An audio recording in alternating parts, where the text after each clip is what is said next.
तो क्लास आज जो हम टॉपिक पढ़ने वाले हैं वो है बौद्धकालीन शिक्षा। ठीक है, इससे पहले हमने वैदिक एजुकेशन या फिर वैदिक कालीन शिक्षा के बारे में पढ़ा था। तो आज जो टॉपिक हम स्टार्ट कर रहे हैं वो ऐसी शिक्षा जो बौद्ध काल के टाइम पे स्टार्ट की गई। तो अब कब ये बौद्ध काल जो है स्टार्ट हुआ, ये सब हम चीज़ें जो हैं आगे पढ़ेंगे। सबसे पहले कि आपको पहले मैं बता दूं कि बौद्धकालीन शिक्षा से पहले वैदिक कालीन शिक्षा जो है उसका एक टाइम पीरियड है, वो उतने टाइम तक वो चली। फिर उसके बाद उसका जो है कुछ चीज़ें जो हैं नेगेटिव चीज़ें इन्वॉल्व हो गई, जिसकी वजह से उसका पतन होना स्टार्ट हो गया और एक नई शिक्षा जो है उभर कर आई, वो है बौद्धकालीन शिक्षा। या फिर हम बोलें कि जो बौद्ध धर्म है उनके जो गुरु हैं, महात्मा बुद्ध, उनके द्वारा जो शिक्षाएं और जो उपदेश दिए गए उससे प्रभावित होकर जो नई शिक्षा प्रणाली एक उभर कर आई है उसको बोलते हैं हम बौद्धकालीन शिक्षा। ठीक, तो सबसे पहले कि आप बौद्ध काल में प्रचलित शिक्षा ही बौद्धकालीन शिक्षा कहलाती है। दूसरा, इसका जो टाइम पीरियड है वो है 600 ईस्वी पूर्व से 1200 ईस्वी पूर्व तक इसका समय माना जाता है बौद्धकालीन शिक्षा का। इतने टाइम तक ये जो शिक्षा है बहुत प्रभावी रही। उसके बाद नई एजुकेशन सिस्टम जो है इंडिया में जो है डेवलप हुआ।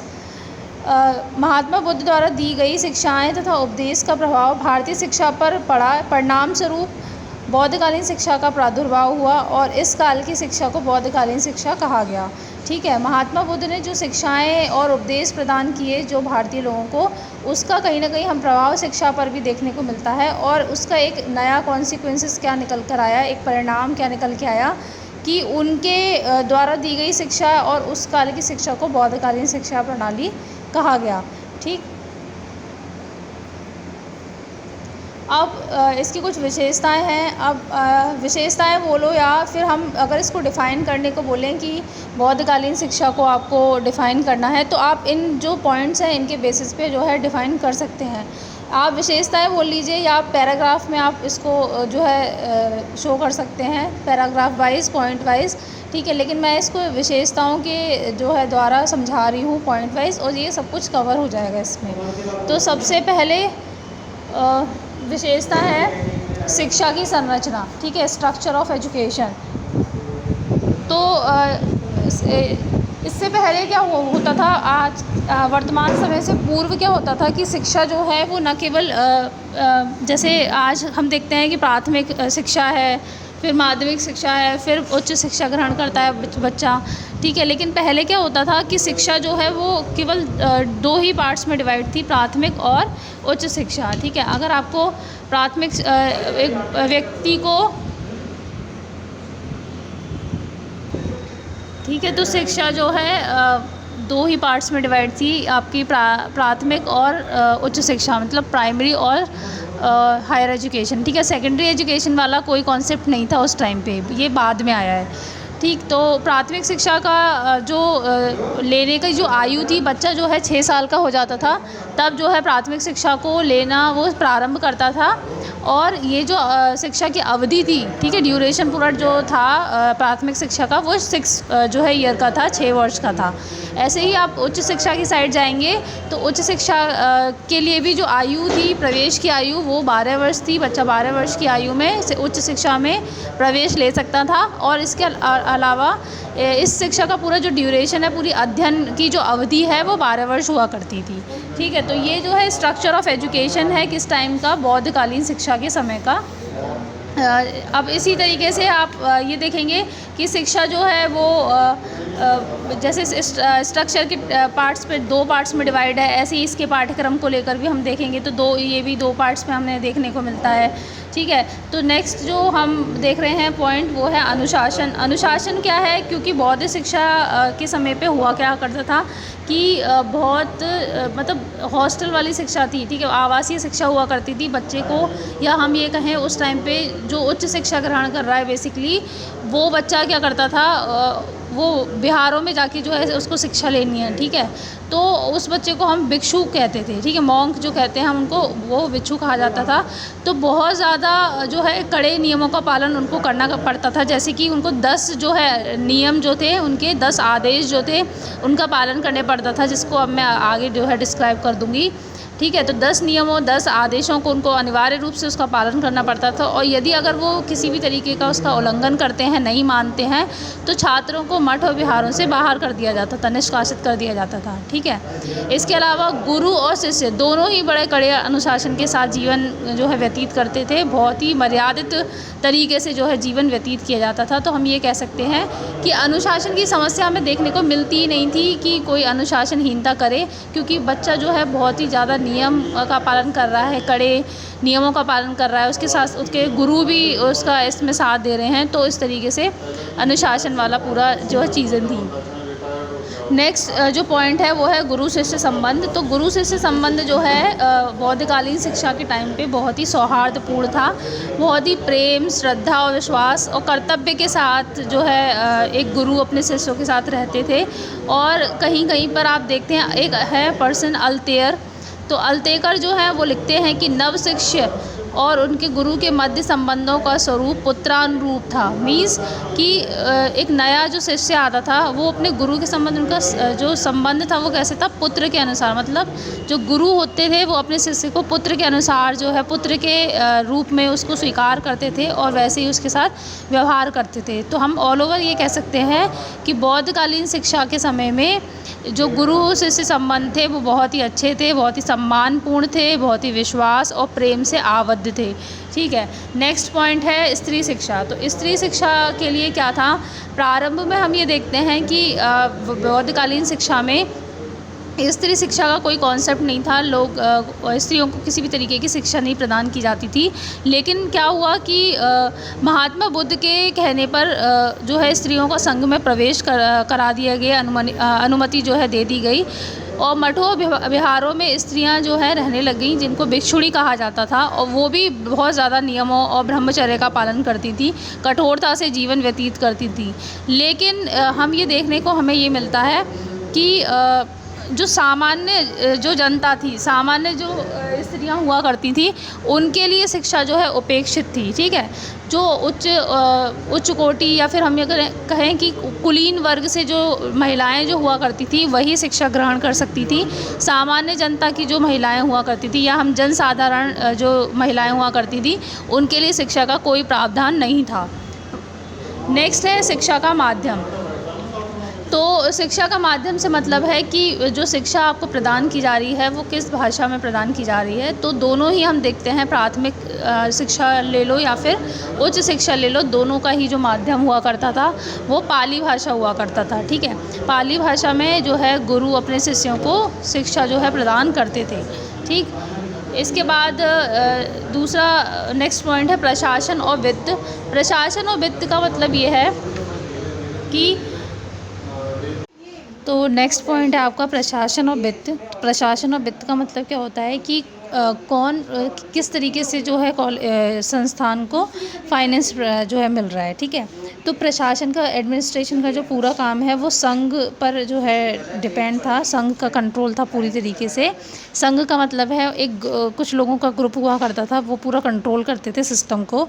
तो प्रशासन पूरी तरीके से संघ के नियंत्रण में था। और आपका वित्त अगर हम कहें कि कहाँ से फाइनेंस मिलता था, तो वो एक तो राज्य का संरक्षण प्राप्त था। राज्य का संरक्षण प्राप्त से मतलब है कि राज्य जो राजा हुआ करते थे राज्यों के, वो जो है दान वगैरह जो मिलता था वो एक हो जाता था। इसके अलावा भिक्षा से जो प्राप्त हो रहा है वो भी जो है फाइनेंस का एक जो है सोर्स था। इसके अलावा जो छात्र जो हैं दक्षिणा प्रदान करके जाते थे, ये तीन चीज़ें जो हैं वित्त का या फाइनेंस का सोर्स हुआ करती थी। कौन कौन सी चीज़ें?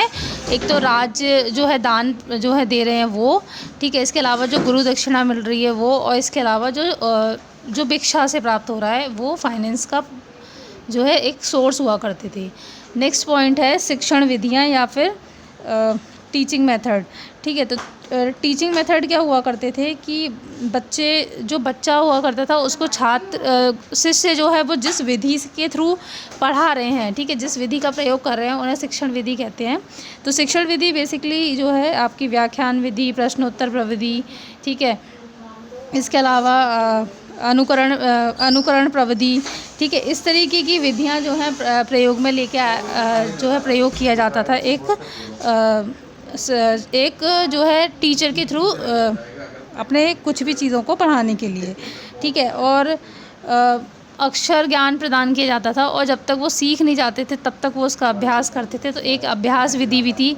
इसके अलावा देशाटन एक विधि है, वो विधि का प्रयोग किया जाता था। देशाटन का मतलब है कि चीज़ों के बारे में अगर बताना है तो उनको भ्रमण जो है चीज़ें वहाँ पर ले जाकर आपको वो चीज़ें दिखानी। इसके अलावा भ्रमण प्रविधि का मतलब है कि चीज़ों को घुमा घुमा के, मीन्स जैसे कि सपोज़ कि आपको ताजमहल के बारे में बताना है, ठीक है, उसकी हिस्ट्री बतानी, तो मैं उधर जाके लेके गई आपको और आपको एक्सप्लेन की चीज़ें।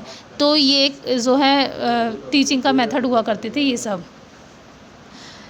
नेक्स्ट पॉइंट है पाठ्यक्रम। पाठ्यक्रम जो है, क्योंकि एजुकेशन का जैसा स्ट्रक्चर होगा आपका वैसा ही करिकुलम होगा। तो करिकुलम जो है दो ही पार्ट्स में डिवाइड थे। वो थे आपके, एक प्राथमिक स्तर पे क्या पढ़ाया जाता था, दूसरा है आपका कि उच्च शिक्षा में क्या पढ़ाया जाता था, ठीक है। तो प्राथमिक स्तर पे आपको बताया था कि 6 वर्ष की आयु में बच्चा जो है प्रवेश करता था। तो इसमें बच्चे को बाल पोथी पढ़ाई जाती थी, ठीक है। बाल पोथी जो उस टाइम पे उस काल की शिक्षा में उसे सिद्धू रस्तु बोलते हैं।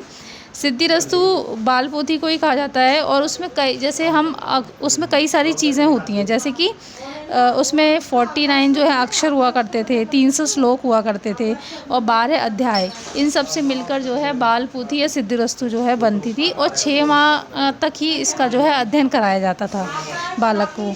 इसके अलावा 16 माह के बाद बालक को 5 विद्याएं और इसमें प्राथमिक स्तर पर पढ़ाई जाती थी। वो 5 विद्याएं कौन कौन सी होती थी?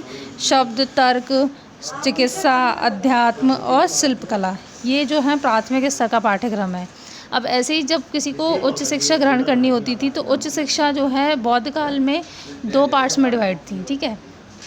अब वो 2 पार्ट्स थे, वो कौन कौन से थे? एक तो थी भिक्षु के लिए शिक्षा, भिक्षु हेतु शिक्षा, और दूसरा था जन साधारण के लिए शिक्षा, ठीक है। भिक्षु शिक्षा उन्हीं को ही प्रदान की जाती थी जो बौद्ध धर्म को अपना लेता था, ठीक। और जन साधारण जो नॉर्मल जनता है, जो बौद्ध धर्म से रिलेटेड नहीं है, उनको जो है शिक्षा प्रदान की जाती थी।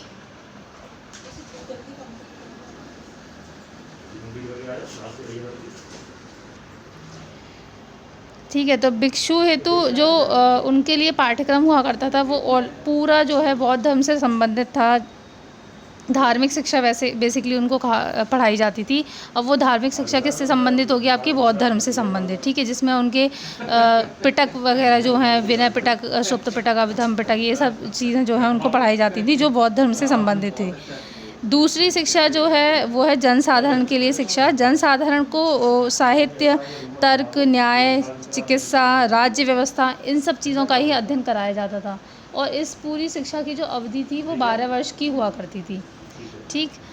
और एक और चीज़ कि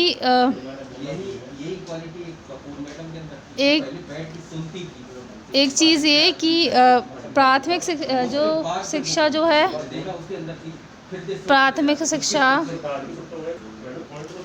अच्छा, प्राथमिक शिक्षा पर एक संस्कार हुआ करता था। वो नेक्स्ट जो आपको पॉइंट में बताऊंगी मैं कि पवज्जा संस्कार, और उच्च शिक्षा पर आपको उपसंपदा संस्कार होता था, ठीक है। तो वो नेक्स्ट आपका जो वो है उसमें बताएं।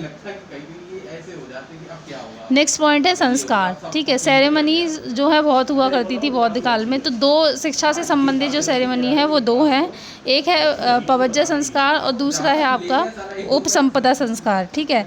तो पवज्जा संस्कार जो है वो प्राथमिक स्तर पर हुआ करता था। जब बच्चा प्राथमिक शिक्षा को ग्रहण करने जाएगा तो पवज्जा संस्कार उसका किया जाता था, ठीक। इसका मतलब क्या होता था कि बच्चा अब रेडी है शिक्षा ग्रहण करने के लिए, और माता पिता की जो है अनुमति जो है प्रदान कर दी जाती थी।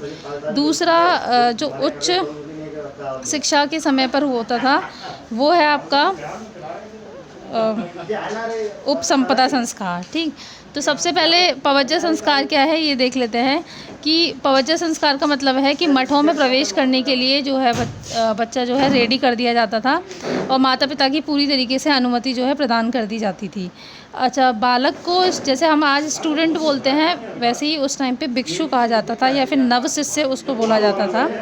और पवज्जा संस्कार जब किया जाता था बच्चे का, तो कुछ चीज़ें जो हैं की जाती थी उसके साथ, जैसे उसको अपने बाल, जो सिर के बाल हैं उसको मुड़वाना पड़ता था, पीले वस्त्र जो हैं धारण करने पड़ते थे, और मठ के भिक्षुओं के चरणों में माथा टेकना पड़ता था, और फिर पालती मारकर बैठ जाता था, ठीक है, और शिक्षा ग्रहण करता था। ये सब चीज़ें जो हैं पवज्जा संस्कार में की जाती थी। और जो मठ के जो लोग हुआ करते थे, जो भिक्षु गए होते थे, जो प्रमुख हुआ करते थे, वो 3 बार उस बच्चे को इस चीज़ का जो है उल्लेख कराया जाता था कि बुद्धं शरणं गच्छामि, धम्मं शरणं गच्छामि और संघं शरणं गच्छामि। इसका मतलब है कि अब हम बुद्ध की शरण में जा रहे हैं, अब हम धम्म की शरण में जा रहे हैं, तीसरा है अब हम संघ की शरण में जा रहे हैं। ठीक है, इसके अलावा 10 उसके आदेशों को उसको पालन करना पड़ता था, जो मैंने इससे पहले आपको बताया है अनुशासन में।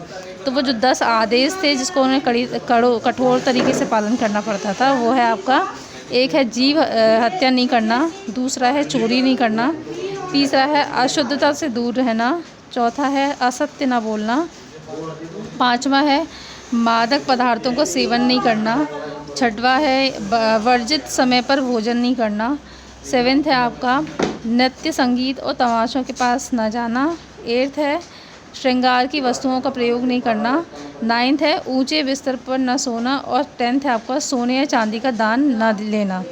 ठीक है, दान नहीं लेना। तो ये जो 10 नियम हैं, 10 आदेश हैं, उनको उसको कठोरता से पालन किया जाता था। अब ऐसे ही अगर हम उच्च शिक्षा के समय के उस पर आएँ तो उच्च शिक्षा में जनसाधारण के लिए कोई संस्कार नहीं हुआ करता था, बल्कि जो लोग भिक्षु शिक्षा ग्रहण करने जाते थे उनके लिए उपसंपदा संस्कार होता था।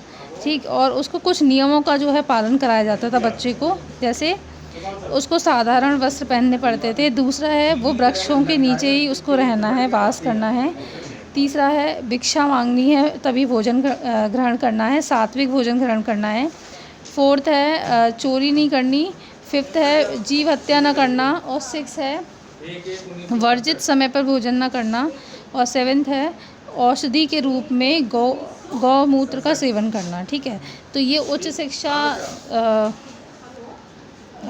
पे उपसंपदा संस्कार होता था। और ये याद रखना आप लोग, उपसंपदा संस्कार भी उसके लिए है जो भिक्षु शिक्षा ग्रहण करने के लिए तैयार हो रहा है। अब लास्ट पॉइंट है इसमें शिक्षण संस्थान। शिक्षण संस्थान या एजुकेशनल इंस्टीट्यूशन का मतलब क्या है? जैसे आजकल हम एजुकेशन जो इंस्टीट्यूशंस हैं उनको स्कूल, कॉलेज और यूनिवर्सिटी बोलते हैं। ऐसे ही उस टाइम पे कुछ नाम हुआ करते थे, जैसे प्राथमिक स्तर पर प्राथमिक शिक्षा जहाँ प्राप्त की जाती थी वहाँ उस संस्थान को मठ कहा जाता था, और जहाँ पर उच्च शिक्षा ग्रहण की जाती थी उनको विहार बोला जाता था। ठीक है, याद रखिएगा कि प्राथमिक शिक्षा के लिए मठ और उच्च शिक्षा के लिए विहार।